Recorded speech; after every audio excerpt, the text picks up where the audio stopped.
I think episode 9 is the best Star Wars episode of any Star Wars TV show that we've had. For sure. I think it's my favorite.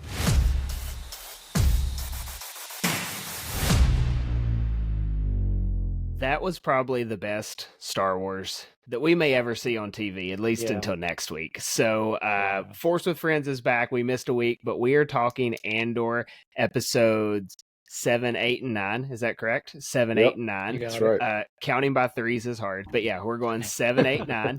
And man, I think consensus, is there any Star Wars close to this, like TV show wise? I don't think there is. I mean, you can talk like moments in some shows are better, or, you know, could be in the conversation, but just as far as storytelling for 3 straight episodes, this takes it, in my opinion. It was so good. So our order for this is going to be the same as usual. We're going to go with our grades for the arc. We are going to go through the big story points we believe within these episodes. So we're not going to go like episode 7, then 8, and 9. We'll do the big points and just kind of where we see the story going. And then like at the very end, we'll do our predictions for the finale, which is fun. Finale predictions already. It's quick. I predict they get the Death Star plans, and that's a bit the of a stretch. Next story. They're going to be right there on the edge of getting ready to get the Death Star plans. I think that's where it's going to end. But grades for, let's start with last week's arc because we missed that episode. So let's go your grades for 4, 5, 6. I'll again go in order of the screen. Kevin, what would you give it out of a 10? Episodes 4, 5, and 6. 4, 5, and 6. I think most people liked it better, but I did not like it better than the first arc. And it wasn't anything wrong. It was still really good storytelling, really interesting stuff. Syril stole the show, I thought. He did. Saw Gerrera he did. Moments were amazing. Saw is he should be popping up more. I feel like he's such a presence. I just didn't feel like the arc really went anywhere. It was a lot to happen with not a lot to happen at the end. I felt like we were kind of where we started at the end of that arc. So I don't know. I'd maybe drop it down to like a 7.5 and an 8. But again, that it has nothing to do with the storytelling, writing, acting, any of that stuff. I mean, it was continued to be phenomenal. I just felt like we didn't get anywhere. Yeah. Ryan, what do you think? 4, 5, and 6. Oh. 4, 5, and 6. I liked it. I don't know where I rank it. For reference points, 1, 2, and 3, you gave it a 10. I did. I did. 1, 2, and 3, I definitely like better than 4, 5, and 6. I agree. I guess for episodes, I would go 9, 8, 10. 9, 8, 10? Yeah, that is order how. of. Yeah. That would be my trajectory for those 3. Oh, okay. I would give it not necessarily the same number, but the same trajectory. Overall, I would give it a 7.5, with episode 6 being very good. I liked episode 6. I thought, I mean, it's where the payoff was. Right. But as a whole, Kevin, I kind of agree. I feel like we kind of got away from the Andor story there for a bit. And then, he was pretty sidetracked. That's my one complaint there. I know my camera went away, but I'm still going to be talking. So yeah, that would be my complaint on that. And then I would say, Kevin, go ahead and start for episodes 7, 8, and 9. So I think it's going to be a big discrepancy between that second arc and then this one. A little bit. No, it's 9, 8, 9, 9. I mean, it's right at a 10. There was just, you and I talked about it. There's one thing that I didn't like about this arc, which I really probably shouldn't even count it. So really, it's probably a 10. Like in terms of how much I enjoyed this arc, and how much happened, and how well everything, like some of the conclusions we got and some of the moments that we got, the way that they creatively tied the Force in, there were a lot of really cool moments in this arc. And so I don't think I could have asked anything better. Again, there was like one minor thing that I didn't like, but I was on the edge of my seat for the entirety of it. So I would go. What did you think? I would go 10s across the board. It was such a great story. All 3 episodes were Yep. perfect. It was I really agree. good. I'm Yeah, 10s agreed. across the board as well. Awesome. It's our show now. Yeah, taken over. Yes. I don't think we can keep him out though. So No. He's controlling it. But Oh, man. these 3 episodes were They're insanely really good. Yeah, and it makes me wonder, can they top it? I mean, I'm sure they will, but That's my biggest concern. yeah, Is I don't know worried. how in the world you even match it. Like I don't think you can top it, but can you even like match how good this was? I didn't think the massacre would be until next week. I figured that would be like one of the big. But I mean, it has to be. It's in Rogue One time. Wise. Yeah, it had to happen. So they can't have the massacre then because Yeah. you got to get to Rogue One. So Y'all keep talking like as far as episode goes. A little bit. Perfect. Yeah, so I have a different camera now. Mine didn't work out. I thought I was going to be sharp and use my DJI, and for whatever reason, it had a hard time with Not agreeing. So we're back to the iPhone, which if you're watching, you probably tell zero difference. So you gave it a try. But y'all are talking about Ghorman, right? So we went into Ghorman. Yeah. Assuming, given that everybody had only great things to say about about the episode, I would say Ghorman plays a big part in it. Man, you want to talk about just building that tension the whole time. What did y'all touch on in the 30 seconds I was not in? We just got into it. We just started talking about it. That's wasn't a whole lot. I mean, we knew what was coming anyways, though, right? Because they say in the first episode, they're going to do a propaganda campaign. And, they get there, and apparently there's been a year of tension building up in Ghorman, and then all of a sudden they kind of do the black flag attack on themselves. They lure these I don't want to say rebels because they're not rebels, but they lure the Ghormans in, and they cause a ruckus, and then they're going to try to justify it. And then you have the Ghorman massacre, which, man, I thought was just, as far as filming in a tight space, which, I mean, I know they had a big set, but like that's for as many people as was in there, it was so good. Yeah, that guy at the top, because that guy started it, right? It was that Imperial sniper. At the top. Yep. The sniper, he started it. He false just flag. set it off. Yeah, that was messed up. False flag, crazy. Black flag, whatever. That was one of the things, because Will, you and I texted a little bit during it, and we're like, are we going to stay up? And like, we couldn't stop. Like, it was stayed up. Yeah, I haven't felt that way in the first 2 arcs. I've been like, okay, I can stop here and watch it later. I couldn't do this in this arc. And I feel like that's one of the things season 1 did really well in its big moments, was really like creating a moment and just driving the tension for an entire episode, except this went into the next episode and into the next episode. Yeah, it was and so great. From start to finish, it was moments that briefly broke the tension, but then it brought it right. So like, man, this arc was just really like edge of your seat. The amount of tension that they managed to put into this 3 hours was significant.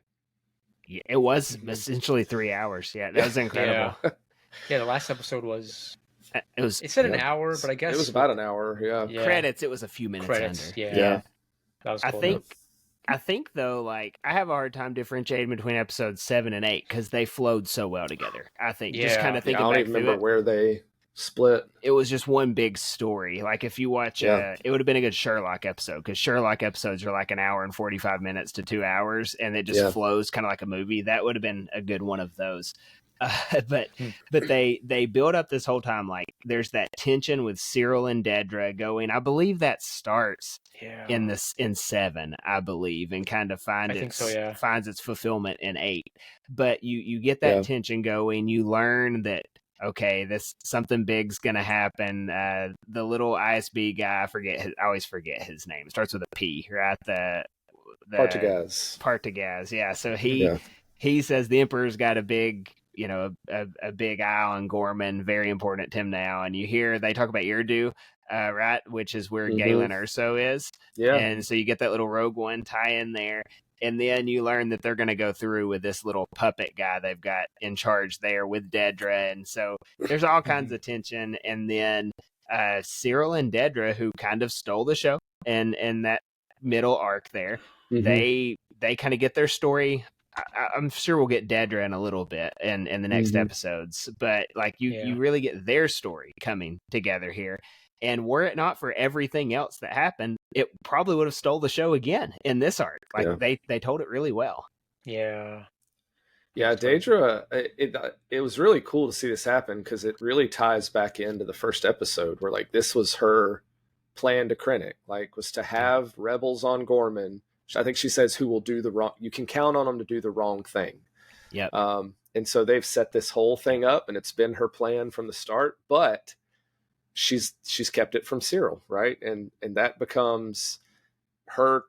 We see her really, really worried and really, really anxious about this moment when it's going to come that he finds out what this has really been about, and she tries to prevent it and tries to put it off. Because she knows she's been using him. She knows she's kept him in the dark. Yeah.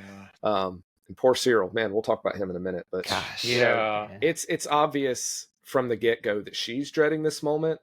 And you see Syril beginning to pick up on things with the rumors of ships landing and all this stuff. Like there really isn't a space in these arcs where there's not tension within these groups. It's like every group has their own separate tension. It's not like the same situation for everybody, but it builds with all of them. Yeah, no, I agree. Ryan, what did you think about Dedra and Syril, Dedra and Syril? That was some intense stuff. Yeah, I honestly, I felt for him. Yeah. He's, man, I kind of knew what was going to happen. I mean, are we going to like touch on? Oh yeah, we'll go all the way. Let's go in. Yeah, he died, and it's kind of a bummer because he died like I was kind of hoping he would like his arc would like bring him to the rebellion, and it's kind of a bummer. Yeah, he died with like all this frustration and feeling used. I was like, oh man, but I mean that's how the rebellion is, you know. No one's gonna. It's not always gonna end on a good note for everybody. So it was kind of a bummer. It was kind of crazy when him and he fought Cassian. I didn't expect that. I was wondering when they were gonna meet. I didn't know it was gonna be a fight. It happened quickly. Like he saw him and then fists were flying. It was crazy, but I felt for Syril. I was like, that's messed up. I thought they told that story so well. Like they played it as a tragedy, right? Like Cyril's whole story is a tragedy. And so I was watching on YouTube. They've been doing, I don't know if y'all have noticed this, but the Star Wars YouTube channel, instead of doing the special look at Andor like on Disney Plus at the end of the year, at the end of the season, each week they've been doing like, it's called Declassified, and it's like a 12-minute little documentary deal with Tony Gilroy, all the actors, like behind the scenes stuff. It's super like insightful, and they're usually 10 minutes or less. And so I was watching the one for this arc, and the guy who plays Syril was talking about his story. It's like, everything he's been doing for, I think he said 4 years, is a sham, right? Because you get him in at the beginning of Andor, where his whole deal is, he's after Andor, and then he kind of gets, swept up into that, and then he ends up, as we get into this season, with Dedra, and then all that he's being used for with that, and then finally it all comes crashing down, and he's just kind of having to internalize all of that. He walks out, and all of a sudden, like, would you look at this? Here's Andor, the guy who started all this. And so he gets into this big fight with him, and then the way he ends, it's just, it's just a stepping stone. Like, who is he? And it's super sad. Like, it's such a sad story because his whole thing, and Kevin, you mentioned this today, I can let you go in more on it, but he's just a guy who is doing his job that got swept into this big thing. It's like this, I told you, this was probably the saddest part of this whole arc for me. It was by far Cyril's story. One of the things I really like about this show is like you can look at the big political picture of it with the rebellion and the empire, but I think one of the things I really like about it is it zooms in so closely on the people in these situations. Like, what makes people do the things they do? Why do they make the decisions they make? How do they justify what they do?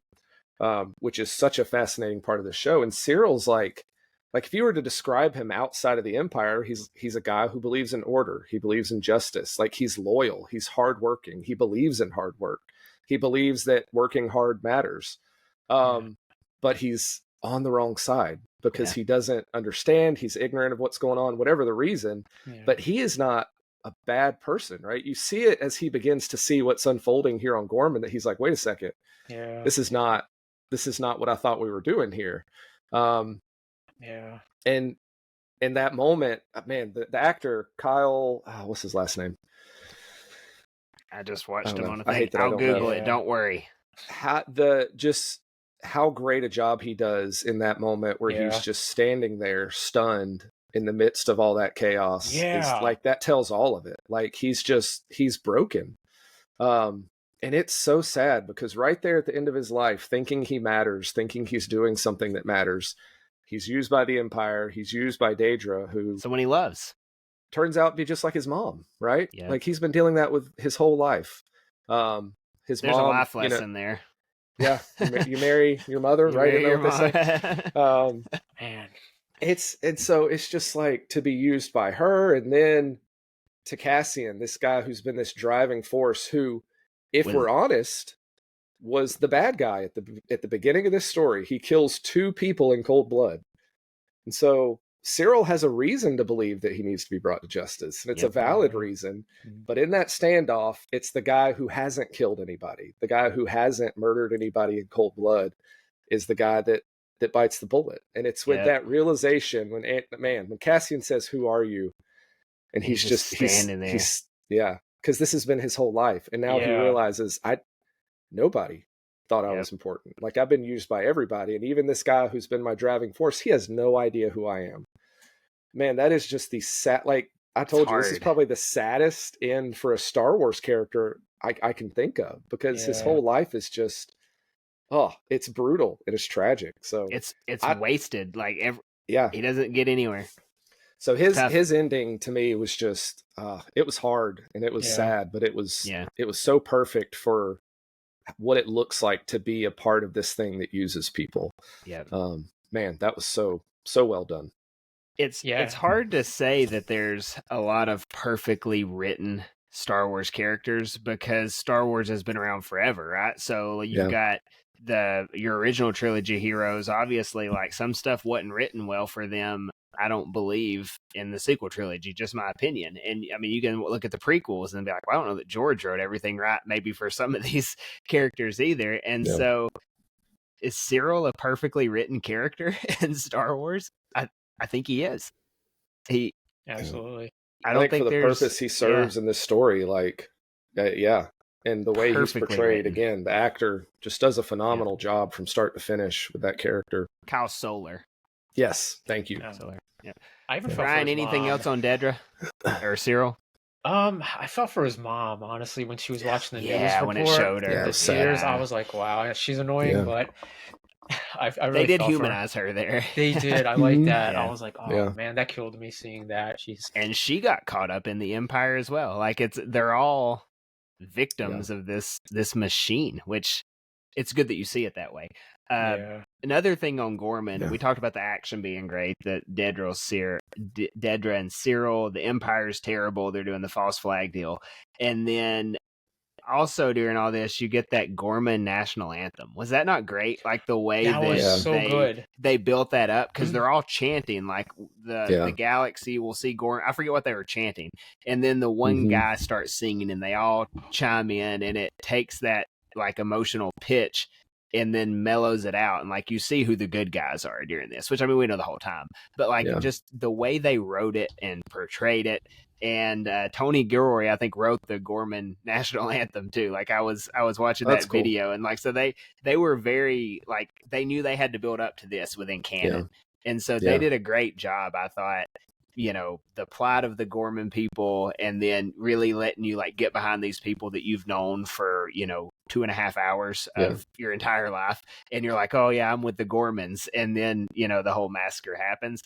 I thought they sold it perfectly. I don't think they could have done the Ghorman massacre better. Like, from what we know of it in Rebels to what we got, so good. I hope it's on the soundtrack. That would be good. That was a good song.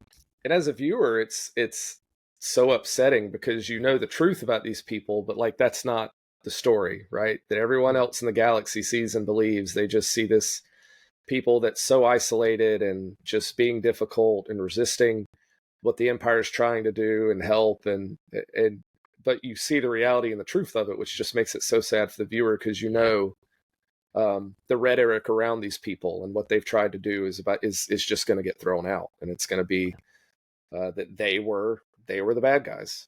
And then that massacre was rough. It was brutal.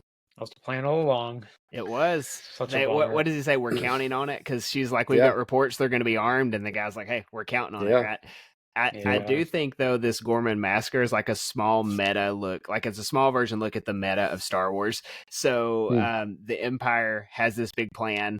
They, go about their big plan. They're going to crush whoever. And you've got these ragtag rebellions who I think the Empire, obviously they knew what they wanted to do, but you realize they took out the Imperial forces and they had to send the KX droids to go get them at the end. So, like, even if you look at the Empire, like in the original trilogy, the rebels can always hold their own until it's like a Death Star, until it's a Darth Vader, and something like that. Like, the rebels almost always have more grit and take out the Imperial forces.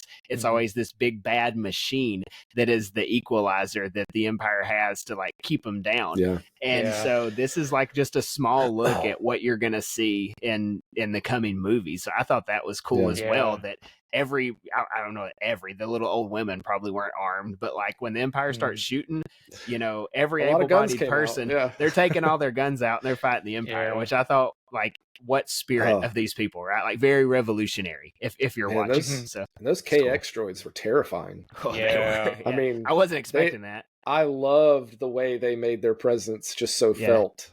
It kind of reminded me of that brief scene in Skeleton Crew with SM-33 where he just powers through him. It's just such a menacing, evil thing. So they did a great job with that. Yeah, it was good. It was good. I thought Ghorman, I mean, again, I give all of these episodes a 10 out of 10 as far as like, the arc building up. But they just they build up the tension, the action. People complain that Andor's boring. There was nothing boring about these 3 episodes. Like, that People was. We're still saying these episodes were boring, but like, even the action was slow.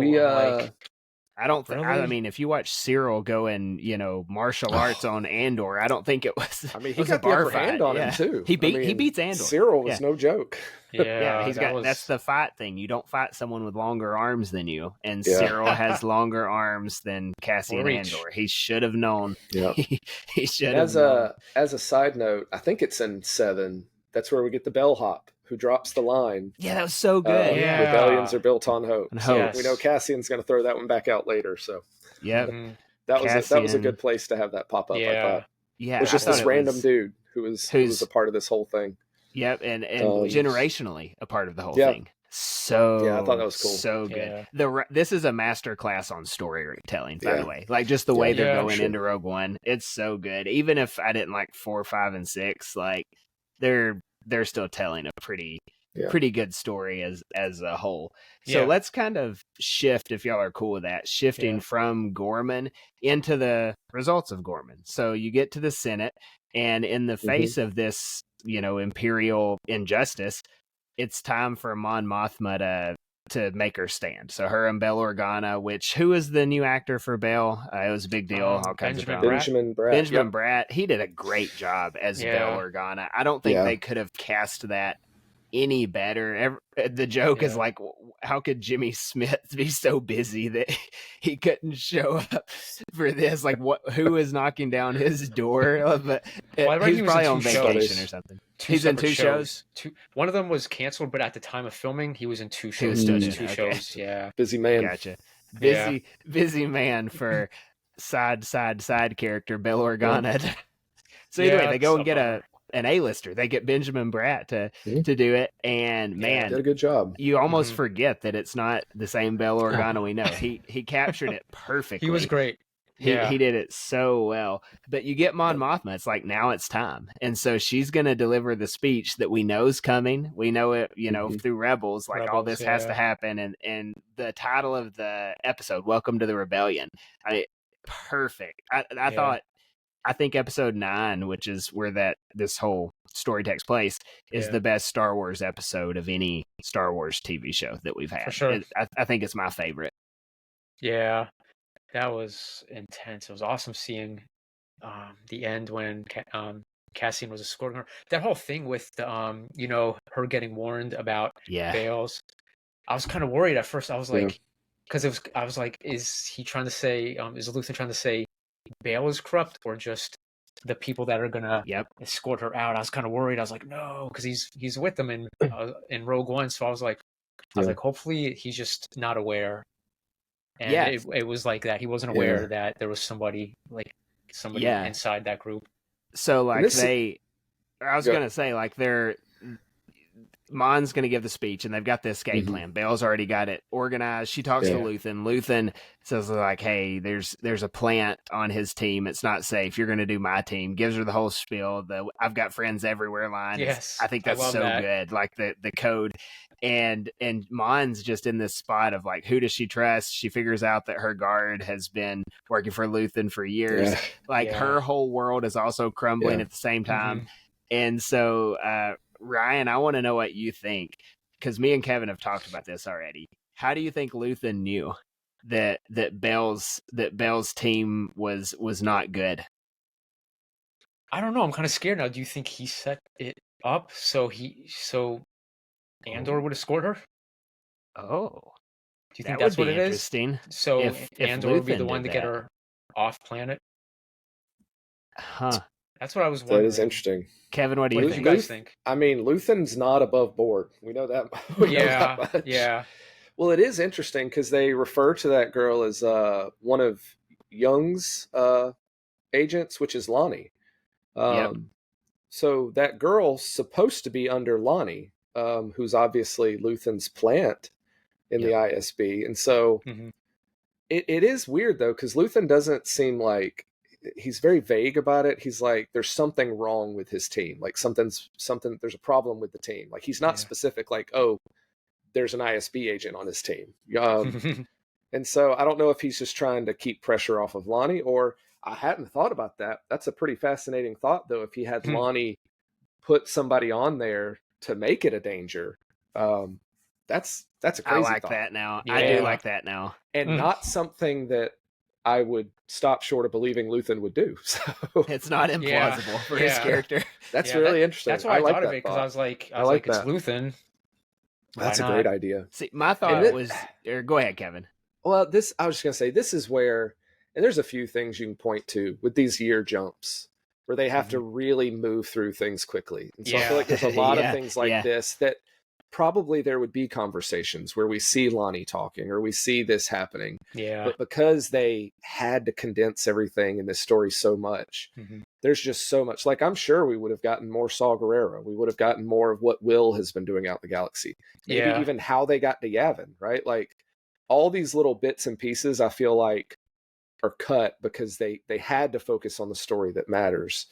So I was going to say that is one bummer, because I feel like some of this stuff might be a little bit more out in the open if they didn't have to do it all in one season, which now we know was not the original plan. So, I actually have a question for predictions later, though. Now that I think about it, I'm like, because of the year jump, it makes me wonder about something now.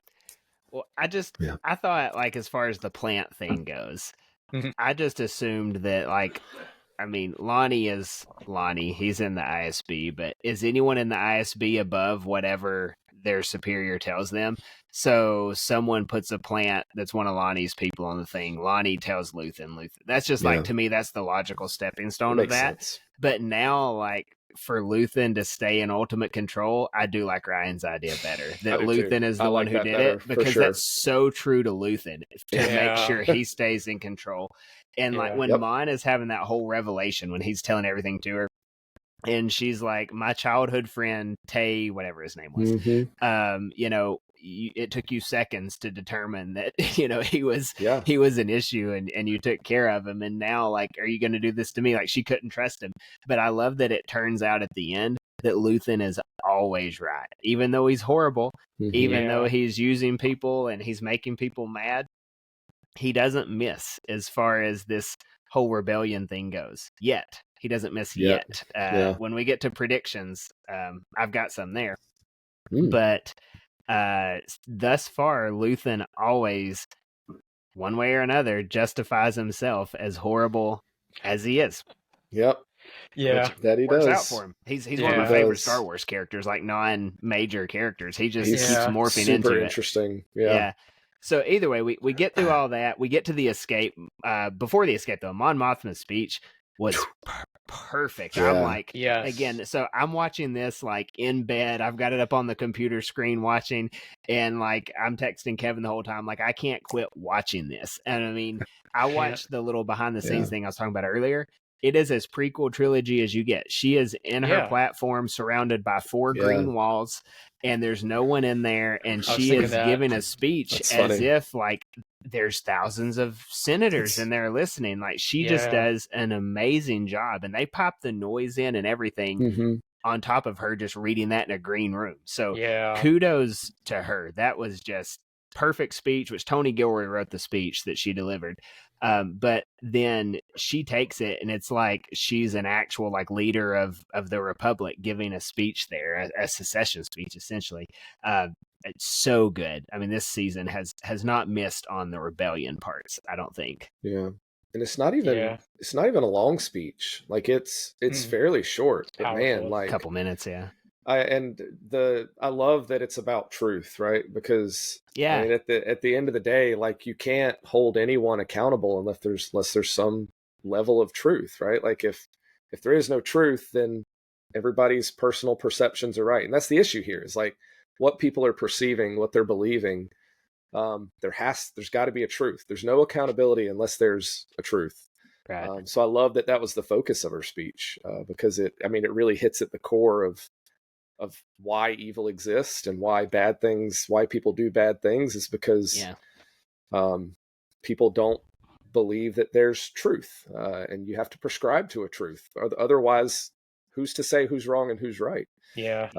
So I love that was the basis of her speech. It's like, hey, we can't say like this is wrong, but no one's willing to say it's wrong. It was so good. Yeah. The whole of her speech was so good. No, I agree. She like I even think too, like what she's speaking out against goes a step further than like that whole moral relativism, right? Like where everyone can have their own truth on it, because that's kind of like the base level of it. But at the same time, like Palpatine is just lying about everything. It's not even like some people are just whatever. Like, no, it is the anti-truth. So that's true. So perfect the way like it's laid out. And when she builds up to the very end with that line, it's like the monster will come for us all, and that monster is Emperor Palpatine. It was so good. They're like, shut the TV, shut the camera. That was great. I was thinking like real world stuff when she was giving that speech. I was like, wow, so heavy and so truthful. I think it's it's something that's from the beginning of time has been relevant to humanity. So I think that's the most interesting thing about this Andor story, is how relatable it is, just probably like to all people of all time. Like it's essentially like it can cover a lot of ground, which I think is why I agree. That's why Star Wars is timeless in general, but I think Andor specifically will be timeless as well, because it plays into everyone's real life situations, and it's almost universal, which is really fun to watch. Now, she delivers the speech. I love how Bail Organa is just sitting back, kind of like watching it all. He's like, I just lit the match, and now it's going. And so everyone's going nuts too. By the way, like they're screaming traitor at her. They get her out of there, and Andor's the first person we saw, which I thought was great, because I was wondering. Which I mean, you see. He's working his way up while she's giving the speech. It cuts back and forth. But before that, I was like, they have to have a shootout to get to her. Like, where are they going to be? So he gets right to her, and he doesn't just straight up say, like, I have friends everywhere. He is kind of like going at it from a personal standpoint of this. And then when she's not going to go, he has to be like, I have friends everywhere. So he does it there. Yeah, I loved that. I thought that was how he related she, like, to her stopped. first. And then she's like, oh, okay. You are a friend. I love that.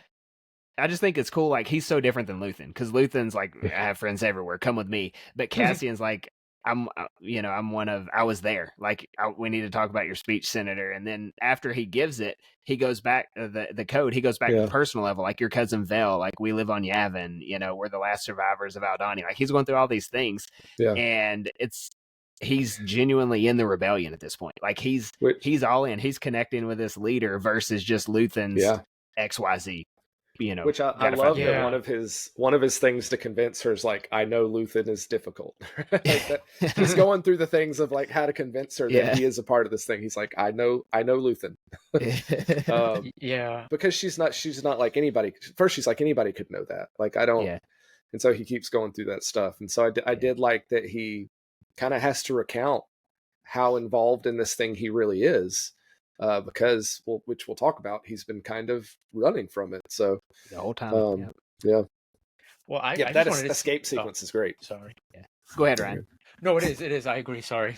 I apologize. No, you're good. You talk over us at any given time. But yeah, since you mentioned on Mothma, about Tess, she has a lot. This season is almost as much as hers as it is Andor's. We've gotten a lot of Mon Mothma, and the crazy thing is, I think about it all the time. I mean, of course, it's a topic for another time, but everybody has their feelings on George selling Disney.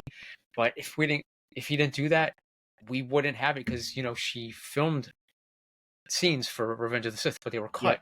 So that's all we would have had. We just would have had the deleted scenes, and that was it. And him selling it was able to, bring her to Rogue One and Rebels and give her such a big fleshed out story in this series, especially this season, which I loved because she's obviously, from what we could see in Return of the Jedi, she's a big part of the rebellion kicking off. So I thought that it was just amazing seeing all this, and I agree with you 100%. You could almost argue this season is she's the main character. Yeah. It really feels like that. Especially, and it gives such good background to the original trilogy. Like this random lady that just pops up in the original trilogy. You're like, okay, some lady in a white dress, right? Like, now you have such an understanding of like how she gets there and what it was. Like, that's such a cool thing to have in place. Definitely. And the New Republic side of things too, where you're watching because eventually her New Republic's gonna come crumbling as well. So it's all of this playing in. I think her story depending on how she goes out, in this New Republic story, hers could end up being a tragic story as well, which is kind of, I'll be interested to see how that goes. But the other thing for this escape, the whole Senate deal, and if they had any opportunity, and people will cry fan service or whatever, I'm not saying that we needed to see her on the Ghost giving the speech. I'm not saying we needed to see, Ezra Bridger or Hera or anything like that on screen. That would be a lot to coordinate.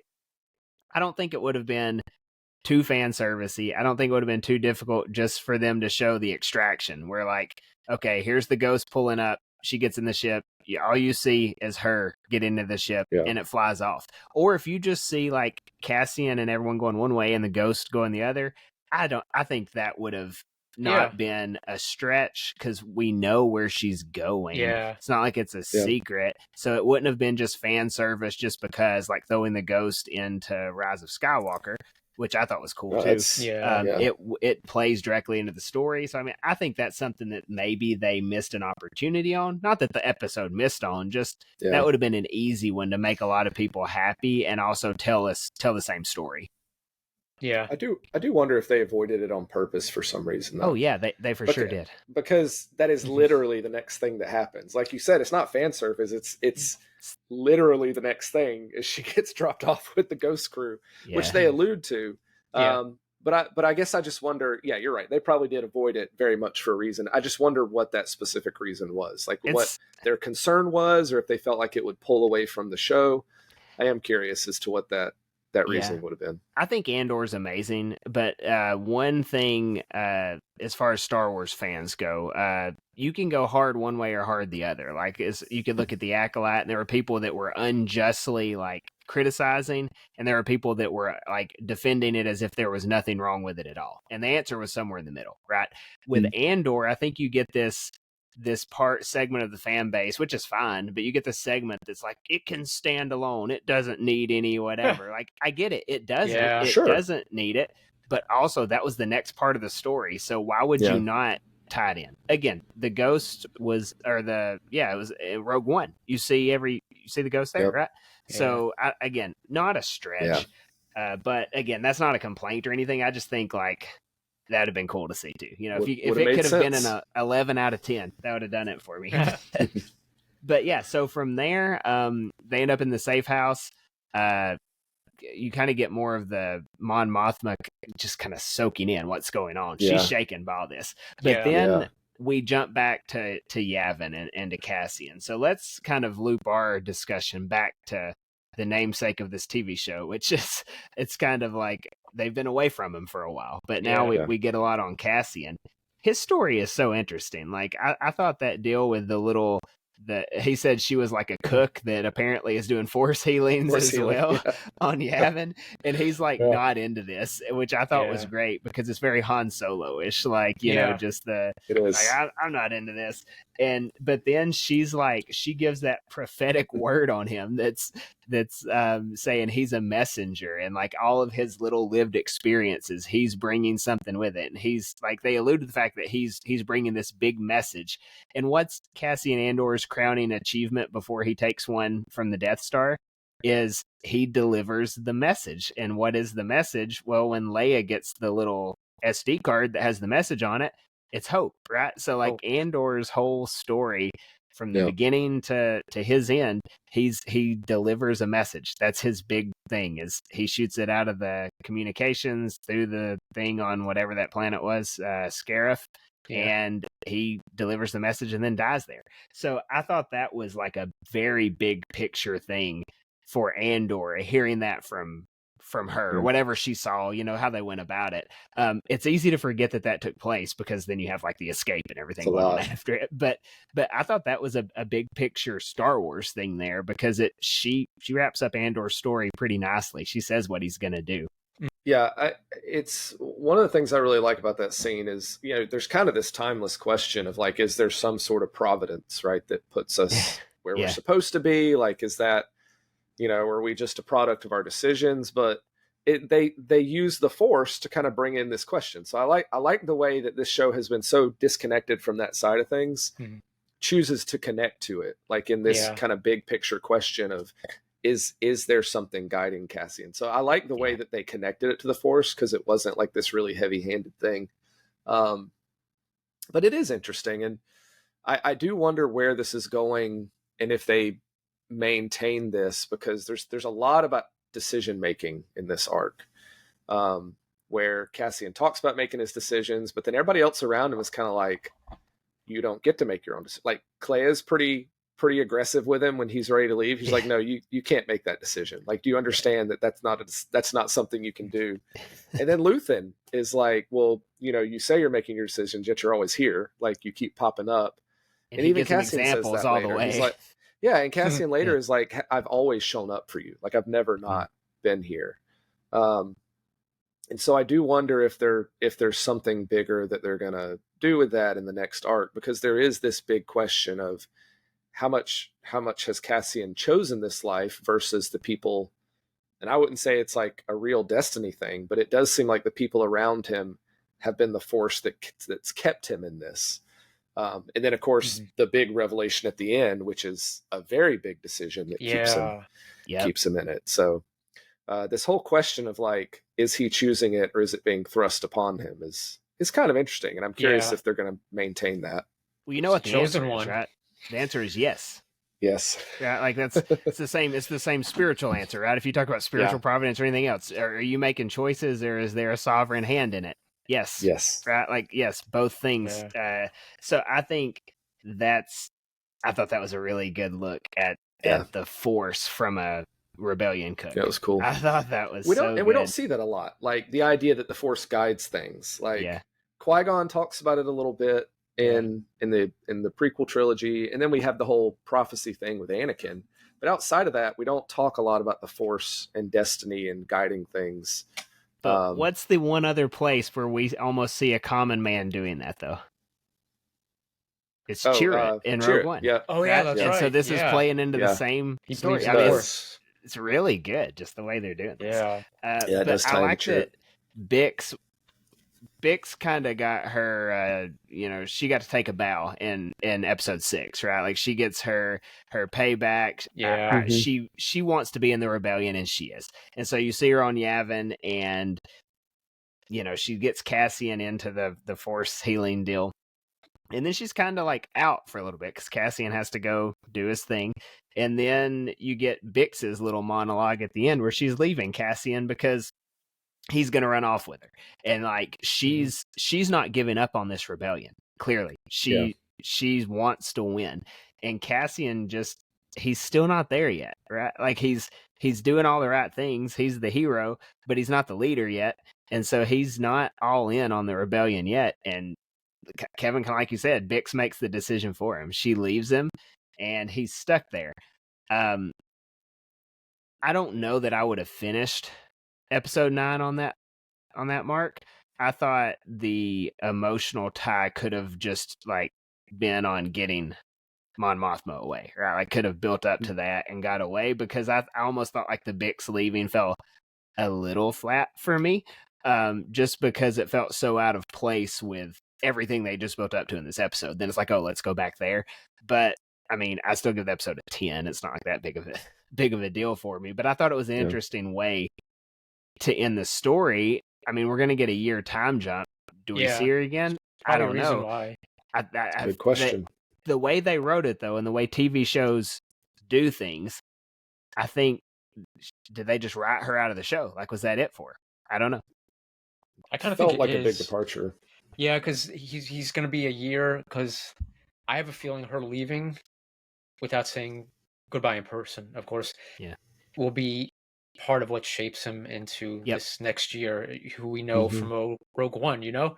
So I thought it was a good idea that they did it in this, then, you know, like maybe the second episode of next 3. So I thought it was a good idea to do that. Fair. And I actually guessed it in my story earlier this week. I said I hope she doesn't have a bad ending. I hope she goes off into like another galaxy or something. So I was like, yes. I mean, I was feeling for Cassian, because he didn't get to say bye to her, and that was heartbreaking. But he was doing what was best for him in the rebellion by allowing him to stay with it instead of running off. So it was a lot. It was emotional. Yeah. For me. What do you think about it, Kevin? There's parts of it I really like. I think the one thing I don't like about it, and then I'll talk about what I do like about it. I don't feel like anybody gives Cassian any like grace or like room to just like stop and process. Like anytime he's like, man, I need a break, they're like, no, you're all in. Like, what is your problem? Poor guy. So for him to come back and be like, I can't do this anymore, and the next step Bix takes is she leaves, that just seemed a little aggressive. All or nothing. Talk to him, give him some time. Like, if you stay, he's gonna stay. Obviously he'll be worrying about you, but is he going to be worrying about you less not knowing where you are? That didn't go well the last time you weren't there with him. And so and that's one of the things that I'm bummed about, is we're not going to get to see all that. We're not going to get to see how Cassian processes this. Yeah. If I got to see that and see how it shapes him, I might be more okay with it. But the fact that I'm not going to get to see that, and we're just going to jump a year ahead, and who knows what he's been doing? Has he been looking for Bix? Has he been using his spare time to try to figure out where she is? Or has he completely moved on? Those are the things I want to know. But one of the things I do really, really like about this is it's a huge sacrifice for Bix, right? Because she wants to be in the rebellion. Yeah. But she does something immensely meaningful for Cassian, which is she's the one who leaves. Because Cassian has been dealing with this his whole life, is having to leave people behind. And he can't make this decision. He won't make this decision. Yeah. And so for the first time, someone steps up and leaves for his good. And maybe it's not so. And so now maybe he doesn't see her die, right? Like, that's kind of been the story of Cassian, is seeing the people around him either not make it or die or whatever. And so I do like that it's almost like a substitutionary sacrifice, where she steps in and she's like, okay, well, I'll be the one who takes the burden of leaving, so that it's not another person you have to leave at some point. I really liked that idea behind it. Do I think it was necessary? Not sure. But I liked the idea behind it. I get why she has to be gone, because you've got the whole Rogue One, like he's lost everything essentially for the rebellion. So we don't get specifics on how he's lost everything, you know, what he's given up for the rebellion. So I mean, I do like the fact that we had to watch her bite the dust. I do think that's cool, but interesting way to go about it. I will say that. So let's get into predictions for next week's finale. So I can like get a few going if it helps y'all any. Get us going. So I do think we see. So this one is building up to it's going to end from what we've been told right where Rogue One starts. Yeah. So assuming wherever Cassian ends up, there's going to be something like because his title in Rogue One is like Rebel Intelligence or something like that. When Mon Mothma introduces him to Jyn Erso, it's something along those lines. So like he's a rebel spy. So I'm assuming he's doing some stuff along those lines. It does make you wonder if he's going to be doing stuff with Luthen or not, but I do think in some shape, form, or fashion, we see Luthen biting the dust in this arc. There's no way he makes it out of this. So Luthen's gone. I do think we go back. I don't think Saw Gerrera just ends on that crazy maniacal laugh in episode 6. Wow. I do think we see how he gets. I guess we're not going to see how he gets to the point he's at in Rogue One because the next season is Rogue One. But at some point, I think we have to like see decrepit Saw Gerrera. Like that's what I mentioned. That's what I was going to mention earlier. Yeah. So I think that's a thing. I do think we don't see B2. I think they just left him there just for it to be hard on us. That's what in the world? I mean, that's all it is. We're heartbroken this whole series. But the biggest thing they're going to do, I think, in these next 3 episodes is you're going to have a lot of Cassian and K2 relation, like, you know, their relationship building over the next 3 episodes, because otherwise Rogue One falls flat. If like there's not this big connection between the two, then K2 saying goodbye Cassian and like hitting the door, you know, hitting the command station, that means nothing. Like they've known each other for a year, and then there's no emotional connection there between the two. So I think we do get some of that built up over the next 3 episodes to where when you go into Rogue One, like they're tied, right? Like that's Cassian's best friend, and that's all he's got left. And so I think it's going to be heavy K2 in the next 3, which I'm really excited for. And then I think the arc probably ends with Cassian meeting up with that dude from Doctor Who that's got a bad leg. That's what I was going to say. It's going to end there. It's got to end that way, right before we see them talking. That would be a great ending. You know, goes to black. Yep. And then start Rogue One. Who wants the next prediction? Ryan, what was your question? You said you had a question. Yeah, like I was thinking, but the more I thought about it, I was like, no, that would take up too much time, and we only have 3 episodes left, and we have a year to go. So I was thinking, are we going to see Saw like whatever happens to him that gets him in that portable iron lung? But I think he's already going to be in it because we have that year gap. Yeah, we don't really need explanation when there's too much going on anyway. So yeah, I think he's going to be in that already because it's there. Yeah. I don't think they need to show it. I think he'll definitely be, because Cassian knows he's there, right? So he's had some sort of but I mean, we know he's been huffing fighter fuel. So well, you think we'll see? Hey, do y'all think we'll see Jeddah in this next set of episodes? I think so. I hope so. That's gonna be cool. I don't think Saw's absent from this arc. Right. And I feel like he's probably there because I doubt he makes a big move there right at the end of this arc to lead into Rogue One. So I think we do. Yeah, they have to. Plus, that's a big part of the Death Star plan right now, right? Like he's there. This next arc's going to be heavy Death Star. We got to know so about you got to imagine they're going to talk about Galen Erso's going to be crystals. in this too. Yeah, right. Like, you think we're going to see Galen? Mads Mikkelsen did show up at Star Wars Celebration, so I think we're going to see. It's going to be heavy on Krennic as well. It's got to be. Yeah. So these next 3 episodes. I mean, I just said these last 3 are the best Star Wars episodes. You know, the more we talk until this week, right? It could be better. The more we talk, earlier probably getting better. For Dedra, we talked about Syril ending up on the Death Star, but now I think it's her. That's right. We did say because I hope so, because she is like all in Krennic's graces now, right? Like she's beautifully accomplished this mission on Ghorman, right? Got what they wanted, so she's like, I mean, she got not exactly what she wanted, but this was her trajectory. So she did, yeah. So she'll be interesting in the next arc. Do you think they would pick up with her? What if they just don't? What if that's it for her? No, I think she'll be in it for sure. I mean, I hope she is. Yeah, I think her final scene has to be, you know, walking off a Star Destroyer into the Death Star. The Death Star. That'd be great. I hope that's what happens. She deserves it. I do hope we get. I agree with you. Well, I hope we get a lot of K2. Yeah. I love Alan Tudyk. He's so good. Yes. Yeah, that's gonna be fun. Yeah, Any other good predictions? I mean, I agree with most of what you said. Luthen's his downfall will be his stubbornness. Because there's no reason he shouldn't be with the rebellion right now, right? Yeah, like he's staying on Coruscant because he thinks he's better alone. It's a pride thing. Like, what is he actually going to do from Coruscant that he couldn't do as part of the rebellion? You know, like he could still keep in touch with Lonnie. He doesn't have to be on Coruscant to do that. Yeah. So he's so stubborn, man. And I am curious as how they're, because it's going to be his stubbornness. It's going to be that pride that brings him down. I was going to ask you, does the Empire take him out or does the Rebellion? Do they decide that he's too big of a liability? It's a great question. A good point. Wow. Cassian is the type to just walk up and shoot someone. You know, that's what he's done in Rogue One and Andor over and over. And we talked about that a little bit at the beginning. The possibility that this is who he wants Cassian to be, right? Someone who's rebellion at all cost. So does Cassian become that? And that's Luthen's end. That would be be really interesting.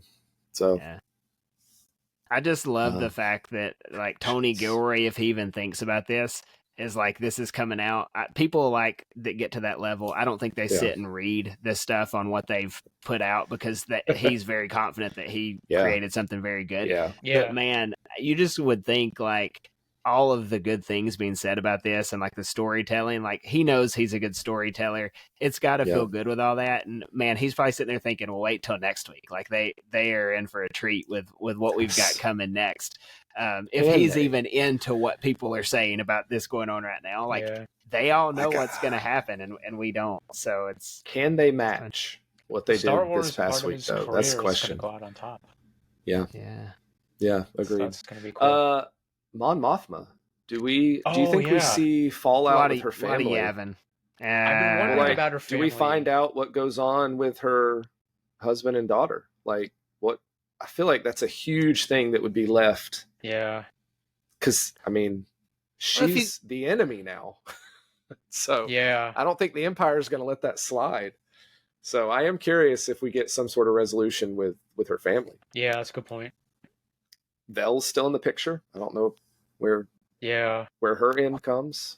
There's a lot of they've got a lot of loose things they got to tie up. So on top of Cassian Andor's.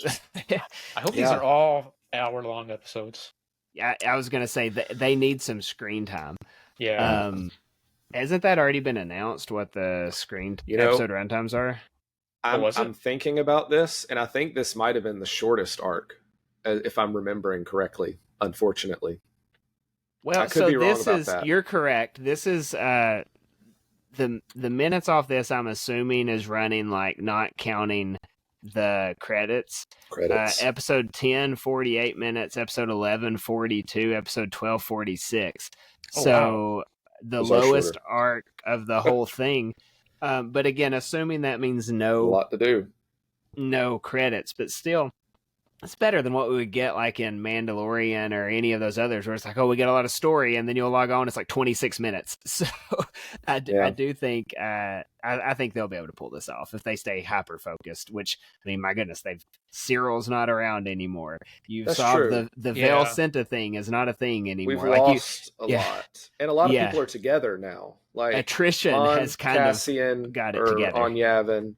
Bix is out of the picture now.